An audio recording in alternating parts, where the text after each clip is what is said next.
अभी आपको जेब में पैसा रखने का ज़रूरत नहीं है क्योंकि आरबीआई लाने वाला है ई करेंसी यानी डिजिटल करेंसी। नमस्कार दोस्तों, मैं हूं तुषार।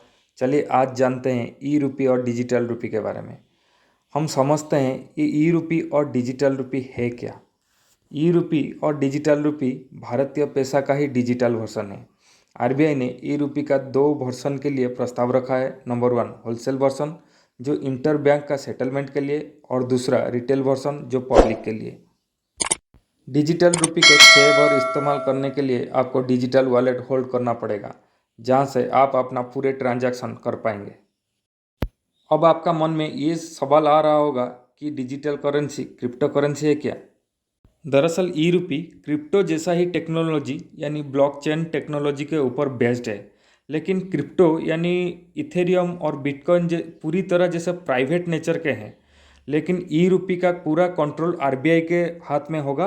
आरबीआई ही इसको पूरी तरह कंट्रोल करेगा। अब सवाल ये आता है कि क्रिप्टो जैसा हम इसको माइन कर सकते हैं क्या। इस रिगार्डिंग आरबीआई ने पूरी तरह मना कर दिया है कि हम इसको कोई माइन प्राइवेटली नहीं कर सकता है, क्योंकि इसका माइन पे बहुत ज़्यादा एनवायरनमेंट और एनर्जी का इशू रहता है, इसलिए इसको माइन नहीं कर सकता।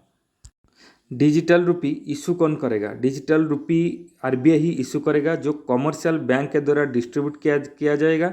यानी हमें डिजिटल रुपी कमर्शियल बैंक से ही मिलेगा। हम डिजिटल रुपी ट्रांसफ़र कैसे करें। जब कोई ई रुपी का रिटेल वर्जन होल्ड करेगा तो आपको एक की इशू होगा जो पासवर्ड प्रोटेक्टेड रहेगा, और यही ही आपका डिजिटल वॉलेट का एड्रेस होगा। क्या आप डिजिटल रुपी होल्ड करने से आपको इंटरेस्ट उसके ऊपर मिलेगा। इसके तहत आरबीआई ने मना कर रहा है, इसके ऊपर कोई इंटरेस्ट नहीं मिलेगा।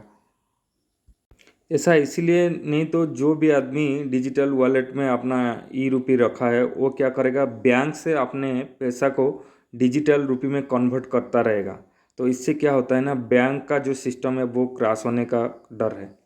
इसीलिए आरबीआई ने इसके ऊपर ना कर रखा है कि इसमें कोई इंटरेस्ट नहीं मिलेगा।